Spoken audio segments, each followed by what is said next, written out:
Washington Township must stop at 161. Or Dublin must stop at 161. You mean Because, 33 and 161 out there? yeah, well, going toward, Highland Quarry is kind of our, yeah, going toward Plain City. Because post road is where the we, city bought all that land out there, thinking about building the soccer stadium. And that must be what they're giving to some of that to the hospital. so OU, across the street from Costco, Yeah, that's Dublin. yeah, Yeah. Costco is the start of Yeah. Jerome. Yeah. So, and then Did they run water lines down from Marysville to? so that was the argument, is I think they wanted to tie into Dublin for water pressure purposes, but then they got them to bring it down.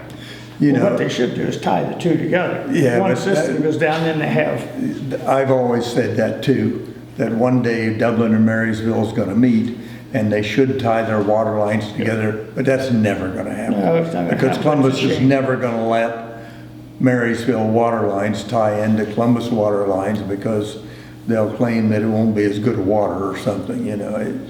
Columbus is never gonna let when that happen. Muirfield was being built, I tried to talk them in the cul-de-sacs of going through to the next street, you know, between houses, between lots, hook all those together so there ain't any dead-end hydrants, but they wouldn't even listen to it. But Johnny Moffett was chair of the planning, was it? Planning and zoning. Planning and zoning, and he asked me how much room it took to turn a ladder around, so went over, we measured Sharon's ladder at the time, and that's what I told him we needed in those cul-de-sacs, and that's why they ended up being bigger than they would have been. So they could get a tower around in them. John And, Moffett when they was, opened the tournament, you couldn't flush the urinals, they had enough water pressure. I don't know who did this, but Ed Etchells, the green superintendent, told me where the line come across the river, because I didn't, when they put it in, I didn't know it. And we went up to Summit View and Riverside Drive, because I'd got a watch valve key, because didn't have one for that. They're kind of important sometimes on a fire run. And that watch valve there had barely been turned on, where they hooked in to the water line at Summit View, Dublin, had barely been opened. And we opened it the rest of the way, and thought, and the urinals all worked, because I was concerned about a fire. And sprinklers would never have worked. No more pressure than that. And that was the first year the tournament was there? Yeah. he mentioned John Moffett, that's Jim's brother.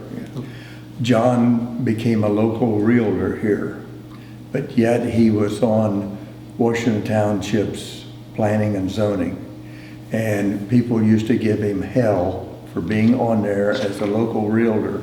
But John Moffett is one that fought for what Washington Township is Yeah. today, in keeping it the way it is, and in starting I don't think he was really that much involved in starting zoning, but he was one of them that kept the zoning in place and going.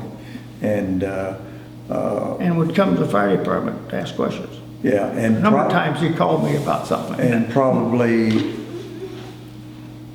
maybe it was right, people complained about it because of his business, but on the other hand, He did a lot. he did a lot in fighting for what this became. You know, it's probably one of the better townships, if not the best in Franklin County, Well, it was the first to have zoning. because of the zoning that they started way back then. Then the outer belt comes along, and you see the results of that zoning as to what kind of businesses run from Sawmill Road to, Talk to me about, you both can answer this one. So to go back to kind of my explanation of why I'm doing a lot of this is not only just to capture it, but with our 80th birthday coming up, Yeah. if I start in April with 1930s, and Yeah. then in May do the 1940s, and do Oh, I a see. video every month, Oh, yeah. it'll end in December with 2010 and beyond, with the Chiefs' vision for the future. So a few things with every month. There's going to be not only just the major fires and atmosphere of that decade, but also I'm going to have sub stories. So I'd love for you guys, because I think you're in a key place to talk about three different things, and we'll do them individually. One is bringing EMS to the fire service. I know you were part of the Heartmobile. You were instrumental in the World Championship that we still talk about, and just in First year at both places we won. Yeah. So I'd like to talk about that. I'd like to talk about in the 1960s, just the rapid expansion of Dublin and how that affected in the 60s and 70s, how that affected with the growth of Muirfield, our tactics and just environment. And then third is, can't remember what the third is. I'll look it up here while I'm talking. But if you don't mind starting and just talking about EMS and the fire service, what was it like before EMS and the fire service? Why did we bring it? And then, Well, it was like here, like it was many places in Ohio, the funeral service was the only ones that had a vehicle you could haul somebody laying down in. So they were responding. And after they had a real bad wreck on Brand Road, that's when Corbin come up with the idea that they would donate that vehicle if they start emergency squad.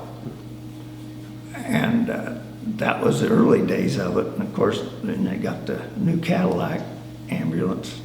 $10,000 some dollars is what they paid for that squad, for the new Cadillac. how did the guys get trained? What was that like back in the day? You took first aid. Okay. And let's see, I started teaching EMS in '63. I took the second course taught in the state. It was at Sharon Township, and we went over there, half a dozen of us, and took the first squad. Didn't even have a manual. Jack Lipitor used 6 or 7 medical books, and he taught basically out of them. So we didn't have a manual. And then they wrote, he was instrumental in getting the state squad manual done. And of course it was emergency squad. We weren't any EMTs because the name wasn't made up yet. Nobody come up with that. And when I was chief, I helped work on the bill that was passed, designated EMTs and EMT paramedics, and taking their liability off, because we was actually doing stuff that was illegal, especially when we started the Heartmobile. But since the 30s, squads have been administering oxygen, and basically that was illegal. So this law was a way of getting, and manpower required and a lot of things, because when our brother had an accident over 70, and it was a 224, it was last exit in Ohio going west. Yeah, it was just south of And 70. the funeral home sent one person out with the vehicle. He got somebody to help load our sister-in-law in the squad. And he said, well, there's another guy in the motel here, because he was the driver of the egg truck and was underneath it, and they got him out from underneath it and took him in the motel trying to get him warm. And and my brother was sitting in the back, and they moved him up in front, slid this other guy in on the floor of the vehicle to transport him to Richmond. Huh. And that stuck with me. I wanted to be sure that there wasn't one person and a medic. So when we called, we had to have 3. And I think you need it, anything you work on. And that's also when they formed the Department of Public Safety, that same building. The State Department of Public Safety put EMS underneath it. Do you remember about when that was? I take it back, it wasn't the same time. They refused to form that. They tried to form the Department of Public Safety then in the early 70s. Yeah, and when I was executive director of the EMS Advisory Council is when they established the Department of Public Safety, because that took the Advisory Council out of health and the board that was under education, and put them together in the Department of Public Safety, which was a great move as far as I was concerned. Because when you're out of the business, you're more objective than you were when you was in it. I found out a lot in teaching. I could look at things different. Sure. So another one that I'd love to ask you about is how has education changed? Oh, Lord. Well, you had a 1930s when I started. American Red Cross book, and they put out the new one in the 50s. That was the only training we had until the squad training came about. Bleeding, breathing, poisoning. That's the three things you started out looking for. Yeah, and that, That's all I remember from the first aid. yeah. So it was 1930s, you had the American Red Cross. That's what they started out with. First aid. Yep, that's all it was. And then Doc Whitaker, I saw articles about him doing He would training. teach class, yeah, Okay. yeah, back then, and then. What was it? I mean, when we say Doc Whitaker taught that, what described that? I scene have to no me? idea. Okay. I was too little when that happened. And then you said in the 1950s you started training over at Sharon Township? 50, I'm gonna say 57. Trying to think when I took biology in college, because it was the same time. I had a midterm the next day and I ignored studying for it so I could go to class over there.